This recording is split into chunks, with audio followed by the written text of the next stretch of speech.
हो मॅडम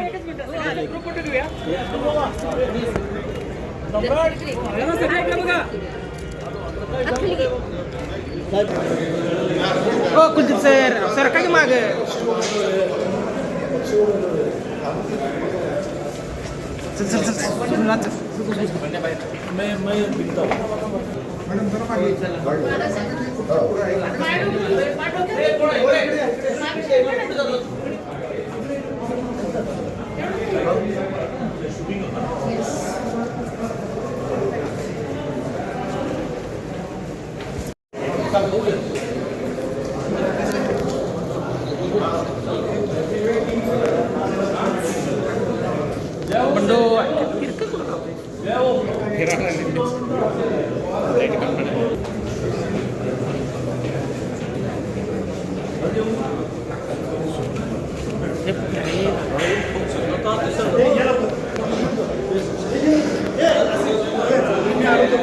असं मी सुरू केल्याशिवाय कुठे होत आहे लाव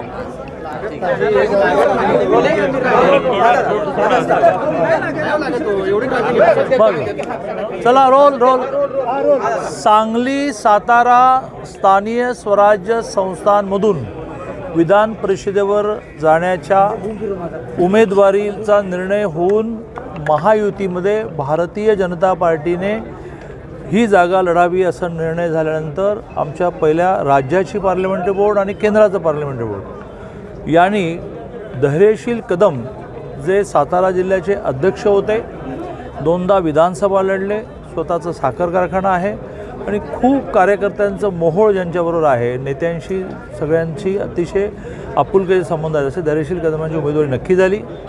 आज आम्ही सगळेजणं माननीय आदरणीय उदयनराजे भोसले, माननीय शिवेंद्रराजे भोसले, माननीय जयकुमार भाऊ गोरे, सुहास बाबर असे आम्ही सगळे आमदार खासदार आले आहेत. कारण 4 फॉर्म भरायचे असतात, प्रत्येकाबरोबर 5 असे 20 नेते फॉर्म भरतील असं आम्ही उमेदवारी अर्ज भरला आहे आणि वन वे निवडणूक ही होईल, पूर्ण यश मिळेल यात माझ्या मनात कोणती शंका नाही.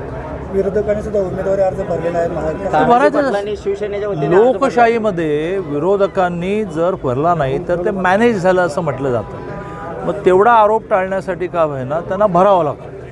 मग नंतर वरिष्ठ नेत्याने आव्हान केल्यानंतर काढायचा असतो, मग तो आव्हान केल्यामुळे काढला असं होतं. आधी भरायचा म्हणून भरायचा असतो, कारण लोक म्हणतील की काय पैसे घेतले काय, त्यामुळे त्यांनी भरला आहे. आमच्या राज्याचं नेतृत्व देवेंद्रजी, एकनाथजी, सुनेत्रा वहिनी त्यांना अपील करतील की अरे बाबा इतकं वनवे आहे, कशाला सगळे 18 दिवस टेन्शन ठेवत आहे. पण निवडणूक झाली तर 90% मतं आम्हाला मिळतील. नेते म्हणतात की काही नगरसेवक आमच्या संपर्कात आहेत भाजपचे, असंही राजकारणात म्हणत राहायचं असतं. व्यवहारात गरजेल तो पडेल काय, जो करतो तो असं करत नाही. आम्ही कसं केलं, गेल्या आठवड्यात कसं केलं. हां चला. आमदार बाबर आज दिसत आहेत तानाजी पाटील मागे. नाही, आमदार बाबर हे शिवसेनेचे अतिशय चांगले आमदार नेते आहेत. ते आणि एकनाथजी तानाजी पाटलांना समजवतील, भविष्यात त्यांना काही चांगलं दिलं जाईल आणि तेही उमेदवारी अर्ज मागे घेतील अशी मला खात्री आहे. मी तुमच्या माध्यमातून या जिल्ह्याचा पालकमंत्री आणि त्यांचा मित्र खूप वेळा घरी गेलो आहे त्यांना आवाहन करतो की ठीक आहे, आता तुम्हाला भविष्यातलं काही ना काही आश्वासन मिळेल, पण तुम्ही मागे घ्या. ओके चला.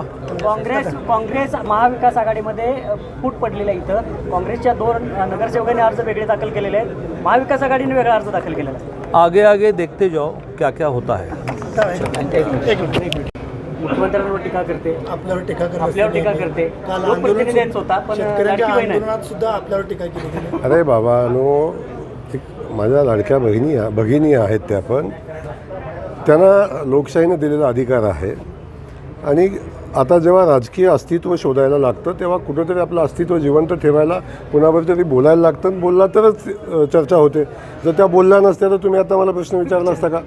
त्यामुळे राजकीय अस्तित्व, आता ज्यांचा अख्ख्या जिल्ह्यातलं मताची संख्या 4 आहे 810 पैकी, आता शेवटी मीडियाच्या माध्यमातून तरी अस्तित्व जिवंत ठेवणं हे आवश्यक असतं. त्यामुळं कोण काय बोलतं याला अधिकचं महत्त्व देणं आवश्यक वाटत नाही मला. उमेदवारी जाहीर केलेली आहे, आज आपण अर्ज भरलेला आहे. काय वाटतं आपल्याला आणि विजयाचा कितपत विश्वास वाटतो. महायुतीच्या माध्यमातून महायुतीच्या सर्व नेत्यांनी माझ्यावर विश्वास व्यक्त करून मला सातारा सांगली विधान परिषदेची निवडणूक लढण्याची संधी दिली. आमचे नेते आदरणीय या राज्याचे कर्तबगार मुख्यमंत्री देवेंद्र फडणवीस साहेब, प्रदेशाध्यक्ष आदरणीय रवींद्र चव्हाण साहेब आणि पक्षाचे सर्व वरिष्ठ नेते यांनी या सातारा आणि सांगली जिल्ह्यातील सर्व महायुतीच्या प्रमुख नेत्यांच्या विनंतीवरून सूचनेवरून माझ्यासारख्या संघटनेमध्ये काम करणाऱ्या एक छोट्याशा पदाधिकाऱ्याला संधी दिली. ही संधी ही काम करण्याची संधी आहे आणि या माध्यमातून या ठिकाणी समाजातील तळागाळातील प्रश्न सोडवणे हेच या संधीचं सोनं केल्यासारखं होईल. आणि ज्या विश्वासानं नेत्यांनी माझ्यावरती जबाबदारी दिलेली आहे त्या विश्वासाला महायुतीच्या एकात्मतेला कुठेही तडा जाऊन देणार नाही असं काम यापुढं आमच्याकडनं होईल. सातारा जिल्हा परिषदेमध्ये सत्ता स्थापनेमध्ये जयभाऊंजवळ तुमची भूमिका महत्त्वाची आहे. हे त्याचं फळ आहे का? त्या सगळ्या सत्ता स्थापनेमुळे दुखावलेली एकनाथ शिंदेची शिवसेना ही या निवडणुकीत तुमच्यासोबत राहील का? या निवडणुकीची निकाल निर्णय होण्यापूर्वी सर्व महायुतीतल्या नेत्यांना मी प्रत्यक्ष जाऊन भेटलो. त्यांना विनंती केलेली आहे की यदा कदाचित मला पक्षानं संधी दिली तर आपण त्यासाठी मदत करावी आणि सगळ्यांनी मला मदत करायचं निश्चित केलेलं आहे. तसा शब्द माझ्यासारख्या कार्यकर्त्याला दिला. शिंदे सेनेचा एक अर्ज भरलेला आहे. तानाजी पाटील यांनी अर्ज काल मी काय त्याची माहिती घेतली नाही. विजय आपलाच होईल. नक्कीच होईल. 100%